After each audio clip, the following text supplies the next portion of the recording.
only fiscal prudence, but also fiscal discipline, because I think India has grown in terms of business and opportunities, found new opportunities, reformed its structures.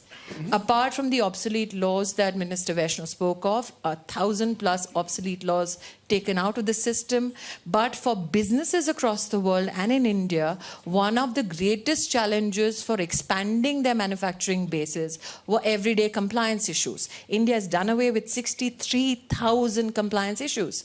Now, James here is supposed to be the troublemaker, but if you ask me, Coca-Cola came to Uttar Pradesh, one of the largest states in India, signed up for investment. I'm happy to disclose that the investment is in my parliamentary constituency today. That investment, from the day of signing to getting all clearances to it be opened for manufacturing, all it took was 1 year. And today it's the largest bottling plant in South Asia. And hopefully, if James' strategies work right, it will become one of the top bottling plants in the world. In the future, that's an aspiration every Indian has for businesses in India. Now, let me take you to another industry expert who's on the panel, Debjani Ghosh, who exhibits the IT prowess of India. This year in India, data sciences and IT professionals will add 1 million more job opportunities, and subject to correction with regards to how Debjani projects it. But ladies and gentlemen, I would appeal to you to look at Debjani's fingers. Debjani, your fingers, please. She's wearing a whopper. They say diamonds are a girl's best friend, but they're better friends when they're lab-made. That one industry alone, which is an emerging industry, an opportunity new, will create 2.5 million jobs in India. That's a lab-made diamond. There you go. Okay. And so we are looking... Sorry, Minister, but I just want to add one more thing. Diamonds are a girl's best friend. And when they are lab-made, and when they are given to you by the most awesome woman that you happen to know. So thank you for that. Now, so that the audience doesn't think I'm handing out free lab diamonds. I would like to say, Samir, you spoke about, we are talking about India's moment at a time where half the world is going into an election mode. 945 million Indians are eligible to vote. Everybody who turns up to vote will have a digital identity. And after the last vote is cast, computation of it, of that big voter chunk, will take not more than 3 to 4 days, given the past experiences with our election commission.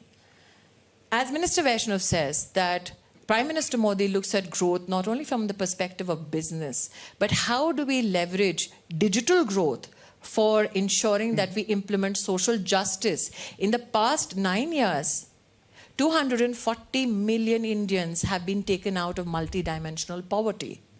We have grown, we have reformed, we have expanded our business engagements.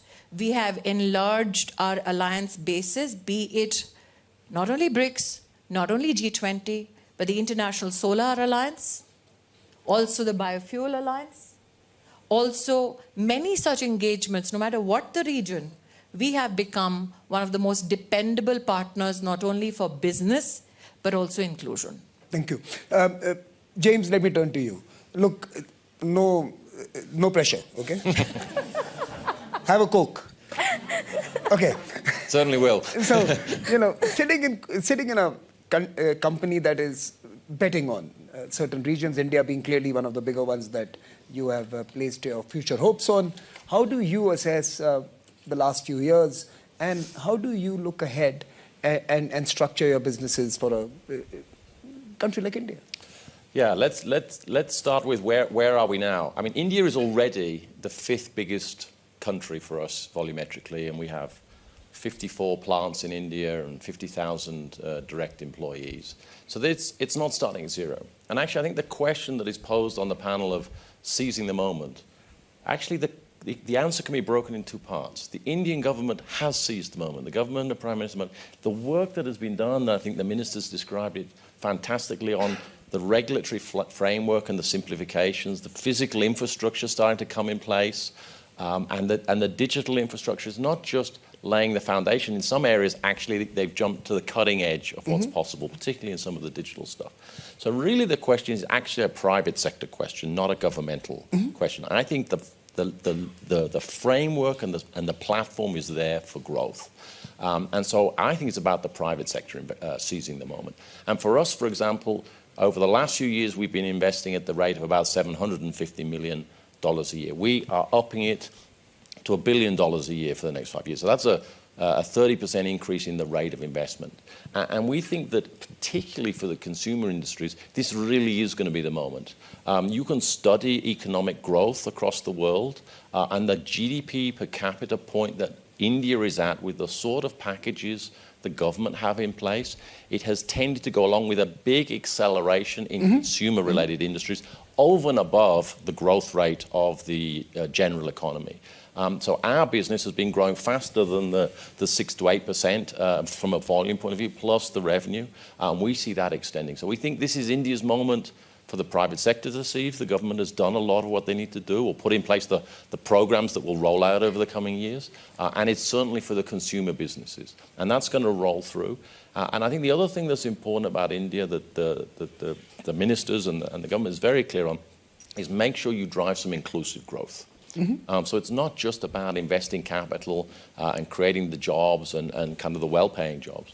We deeply depend on the infrastructure of the country, not just the physical and the digital, but the farming infrastructure. Our brands, we buy a tremendous amount of agricultural ingredients, whether for our global brands like Coke and Sprite, or our Indian brands like Thumbs Up and Limca and Masa, which is a big mango-based drink. So we have a deep objective to have a circular, vibrant, sustainable agricultural supply base. So we work with like 350,000 mango farmers to make sure what we're getting, they drive up their yields, they make more money, we get security of supply. So it has to drive down into the business. And the last thing I think is really important for businesses like ours and a number of other sectors, especially as the country pushes into technology and electric vehicles, of which we're a big buyer of electric vehicles, is water. It's got a lot of growth potential, but we do need to make sure we focus on water resiliency, and we're very obviously invested in that, and we've got a lot of projects going on in India to support that. So seize the moment. So James, now. Okay, everything is great. Now tell me, 2 or 3 areas that you think India needs to sharpen its game.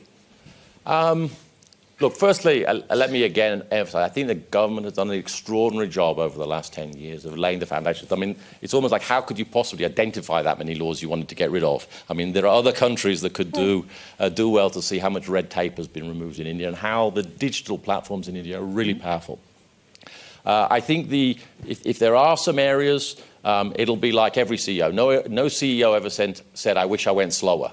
It'll be like, okay, can we do things faster? Now that you know where you want to go, can you build 1.5 Chicagos a year? I mean, which is a very positive space to get into. So it's the additionality of aspirations. It's additionality, it's speed and implementation. I think also in the laying out of the new frameworks, of course, nothing will be perfect. I mean, I would say something like GST, it's implemented, it's been very effective, but there are ways it can be broadened and further simplified. But it would be expected that if you made that much change, there would need to be some continuous improvements and some tweaks. And I think that's where the focus will end up being. It'll be acceleration of the stuff that's working at scale and tweaking the things that were 95% right, but actually will unlock more if it can be pushed forward and really make the case that foreign investment is not going to face uncertainty. There'll, of course, be a competitive marketplace, but it's not the uncertainty that should stop them. Minister Vaishnaw, can I turn to you on the same question? That you mentioned a framework of those 4 systemic changes. I'm sure you've also thought about the 3 or 4 areas that require greater attention if we are to sustain this kind of momentum. Absolutely. And we are very open-minded on where else we need to put our energy and efforts on. For example, some of the foundational industries, for example, semiconductor, that's one of the foundational industries. That's one item on which we need to put huge amount of focus in the years ahead. We have had some very good success. Micron, when they announced the first plant, and again, I would like to give this an example of simplification and how fast the government responds. The plant was announced in June 2023. Within 90 days flat, it got all the permissions which were required, all the agreements which were to happen, and it started the construction work. That's the pace at which the country is responding. So these foundational industries, we need to put more focus on. We certainly need to put more focus on many other colonial era laws, which still needs to be fully revamped. And our Prime Minister has given us a very clear target that every such law needs to be modernized. And we are putting new frameworks, totally new frameworks. For example, in the digital world, we have had a law which was of 1885 vintage. We replaced it with a totally new, brand new, absolutely in line with today's telecom sector. We have put a framework for privacy, which is very different from other geographies, where there are geographies which put too much focus on regulation. I won't take any names. They don't put equal importance on innovation. But we have been able to bring out that balance between innovation and regulation, and that's a good template. So these kind of changes we continuously need to put focus on. Divyani, let me turn to you. And let me, since you're also a private sector voice here, let me pose two questions to you. We spoke about jobs here. And I really want to understand that a country which is going to be a median age of under 30 for next 2 decades, how are we seizing the digital age or the age of the fourth industrial revolution to make them employable, to make them part of not only serving India's growth story that we've heard, but also the global deficits for labor that exists everywhere. So how are we preparing a global workforce in your sector? Is that a challenge in terms of at scale, building it up at scale? And second would be AI. Are we going to board the bus, or are we going to be consumers of AI products produced elsewhere? Can I just ask one more? Are we the bus? Can I reverse the question? Please go Answer ahead. in the reversal order. Okay. To understand India's AI potential and AI story, I think it's also important to understand India's tech mantra, as I call it. Minister's already talked about the foundation and the structural foundation. I'm going to try and paint you a little picture just to understand what's happening with technology in India. And this is everyday India life. Imagine a woman coming from a small city, tier 2, tier 3 city, selling vegetables maybe, on the road, street vendor. When you go to her, she will not accept cash. She will have a little QR code. It's a little thing, all of you know QR codes. So she'll have a little board displaying a QR code. You will take your phone out, you will scan the QR code, and the payment is made. She is not going to look at papers and go to mandis to figure out the price of the vegetables. She's going to get SMS on her phone, which will give her all the details that she needs.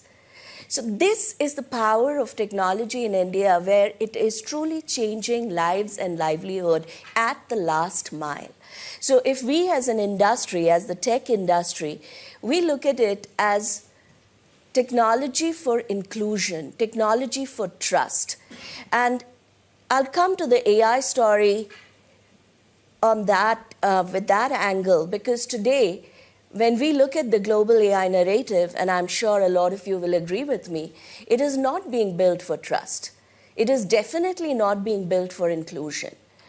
The narrative around models and the size of models and AGI is what is being heard today when you talk about AI. And I think there is a tremendous lesson that the world can learn from India's approach to technology, that it has to be about scale, population level scale. And population level scale only happens when you trust the technology. You will trust the technology only when it is ecosystem-led, open, and not closed and consolidated to a few countries and a few companies. Everyone has to participate. The big guys, the small guys, the startups, everyone has to participate. And that is the foundational piece of India's tech mantra. It is completely ecosystem-led. It's an open ecosystem which allows for innovation and collaboration and brings out the best. I mean, government is creating the building blocks. You compete by innovating. Who innovates the best will win. And I think this is really the change that we need to see in the unfolding AI narrative today. Because remember, the promise of AI was higher productivity. And that only happens when you see at-scale deployment in sectors like manufacturing, agriculture. Where are we seeing it today? According to IBM, only 30 or 35% of companies are seriously deploying AI. Isn't that too less a number? So I guess in AI, the biggest question is, what will it take to scale? And I think that's where the world will benefit by looking at India and what India is doing with technology. Now, crucial to the success, to our success, is talent. Going back to your skills question. We cannot do this without talent. Talent is also India's biggest differentiator. It's our biggest competitive advantage because of the young population that you talked about. And this is where, again, we are competing, right? We are competing with the pace of technology change. And the pace of technology change is just mind-boggling. So how do you compete with that? One, you have to collaborate. India has one of the largest public-private partnerships on skilling. And I'm very proud to say that as NASSCOM, we work with the government to skill millions and millions of Indian youth on emerging technologies like AI, cybersecurity, data analytics, etc., and also cognitive skills, which, by the way, are more important than the technical skills in today's world. So this is a huge opportunity for us. And I think as long as India is able to grow a population that is truly digitally native, India is not scared of technology. We are not scared of technology. Not just the young people, even my 85-year-old mother is not scared of technology, right? Even she'll use technology. So if we can grow that digital native mindset in every Indian, we can build in them the basics of responsible build and use of technology, because we are building technology to solve problems. We are obsessing with problems. We are not obsessing with technology. And I think that's the beauty of India. Thank you. Minister Puri, you wanted to come in? But let me also ask you to talk about the farm side, the hinterlands and that story as well. Yeah. Just a short point. There's an example that Devyani mentioned, the street vending lady who accepts payment on this. Now, when we talk about the India story and India seizing the moment, I think a point that has perhaps not been made as upfront, focused manner is the Prime Minister's extreme sensitivity to those who are the most vulnerable parts of our society. And this street vendor scheme, or Swanidhi as we call it, this was conceptualized during the pandemic, during the lockdown, because people who were involved in agriculture or industry or in other forms of employment, they kept receiving some form of payment which could sustain them. But the street vendors went, as in some other developing countries, to money lenders who charged them exorbitant rates of interest, and they had to sell their wares and go at the end of the day to return that money. So this scheme was conceptualized, rolled out in record time. In 3 days we got that first day. So we have something like 58 lakh. A lakh is 100,000 for those of you who are. Street vendors have benefited this. First loan, no collateral required, 10,000 rupees. So they were in deep debt during the pandemic, used it to repay part of the debt. You pay that back in time, no questions asked, no interest, another loan, 20,000.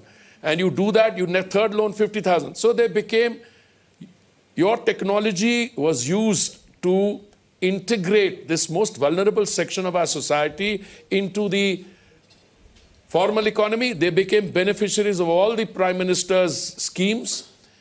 They became micro-entrepreneurs in the process. And I think this is one end of it. Now you come to other vulnerability. I think Smriti ji mentioned the number of, or I think Ashwini ji mentioned the number of gas cylinders to economically weaker sections. You know, we had 14 crore connections in 2014, we got 332 crores, correct, 320 million. But the beauty is in 2016, when we discovered, and we talk about transition, I just came from a meeting where the main focus was that capital only responds to situations where there are good returns. But here, we provided 110 million gas connections to wean our sisters away from, firewood, coal, etc. And today, the country is nearly saturated. When we go to talk about what has happened in the next 10 years, I invariably ask my audience or my participant, is there anyone without an Ujjwala cylinder? And the only hands which come up are those who are going to get it on that day. And the Prime Minister, a few days ago, delivered the 10 croreth, the 100 million cylinder. And so now I come to energy very quickly, only one part. Very short. Look, when we go to biofuels, we are saving on the import bill, yes, but we are also sustaining and boosting our agricultural sector. We saved 41,000 crores on the import bill when we had the 10% and those prices, and we were able to pay our agriculturists 42,400 crores back. When you go up to 20%, and I think one of my colleagues made a brilliant point this morning, this whole strategy is also designed to re-enrich the soil as to what has been happening. And that is what the whole biomass, bioenergy story is. But that would require more time. It requires lots of time, and we'll come back to that, I'm sure, in another setting. But let me ask Mr. Vaishnaw, as we start winding up the panel, final thoughts. Mr. Vaishnaw, James made an interesting point, that the private sector needs to seize the moment. And I would ask you, how is that happening? We see government being the big infrastructure investor today. Are you seeing the private sector co-join you and co-partner with equal gusto? Is that something that's happening as well? That has started. And the way it always happens is when public investment comes, the first few sectors which get the boost are the sectors which are directly connected with the infrastructure. Then the second order implications, the second order impacts start showing. For example, when we started this policy, our Prime Minister gave a very clearly thought through strategy, and the initial boost was purely in construction machinery, in steel and cement, these industries. As this cycle moved, we started seeing uptake in four-wheeler demand, in housing demand, in demand for consumables. That thing started. And as the third order starts, the third order impact starts, that is the time when we see a major uptick in practically every sector of the economy. That has started today. And economy's structure, the investment used to be something around 28% of the total GDP. That has now come up to 31%, moving towards 32% of the total economy. So that's coming both from the government sector as well as from the public sector as well as the private sector. James, the young workforce, how is Coca-Cola as a global enterprise viewing this opportunity here? Or do you see this as also a way of building up your own capabilities within the country? It's both of the above and more. It's clearly the demographic dividend in India is going to last a long time. It's a huge source of very highly trained talent, and therefore it's going to be a catalyst and an enabler for us to be able to grow. It's also for us been a source of talent to export outside of India. So we've had Indians go and run businesses all over the globe. So I think there's also an opportunity as a platform to contribute to the talent elsewhere. And I think the other thing that I would underline about the opportunity with Indian talent, because it's not so tied to, well, we've done this this way for 50 years, the rate of creativity and innovation is much higher. Some of the most cutting edge, most innovative marketing, digital marketing is actually coming from India, not the traditional countries of the world. So I think there's this opportunity to actually get on the front edge. I mean, the government got on the front edge with some of the digital programs, and actually the talent can take India to the front edge rather than having them to go somewhere else to do the cutting edge stuff. Actually, it's starting to come from India, and I think that's an exciting next wave of growth. Minister Irani, I will come to you for the last word as we close this panel, the India moment, and perhaps some reflections on key attributes and key directions as we close this conversation. This panel has predominantly spoken about the ease of doing business in India. Prime Minister Modi says we are building businesses, but we are also in the business of saving lives. And I think that's what makes the India story distinct on the global map. To take from what Minister Puri said, that when you deploy clean fuel to 110 million poor women, you not only engage them in a sustainable way of life, but you've saved 400,000 deaths. And I think that's where India stands out. When Devjani speaks about the fact that we are hungry to learn in India, we have one of the largest skill sets in India. Not only in technology, 6 million Indian women are frontline healthcare professionals in India who serve not only Indian families, but also Indian administrations at the time of the pandemic. But today we have 265 million kids in our K-12 systems, and only those kids are using close to 12 billion plus QR codes for learning. Devjani, just March 23, the learning lessons for these kids online was 5.5 billion learning sessions on the government-made educational platform. Now look at James saying he wants to also focus on inclusive businesses and look after the farming population in India. Well, James, we've even built that, where the Prime Minister ensures that input support to 110 million farmers are given directly into their bank accounts. But also farmers now in India are digitally equipped to receive weather forecasting, to receive technology support from farm-based technology center that the Prime Minister has set up in every district of India. So I think what the India story is to the world is that we are in the business of building businesses, but we are also in the businesses of saving lives. And anybody in the audience, if you want to talk about the prowess of India, it's not only in the whopper that Devjani is now wearing. If you want to send a mission to space on a budget, we can do it on a budget courtesy ISRO, which is less than the amount of money it takes to produce a Tom Cruise film. That's India. You know, I think Tom Cruise is a good note to end this conversation. but let me just make a serious reflection. 14 years ago, maybe 15 years now, we are in 2024. 15 years ago, there was an economy of a similar size with a similar per capita income. That was in a world where the financial crisis was ravaging economies.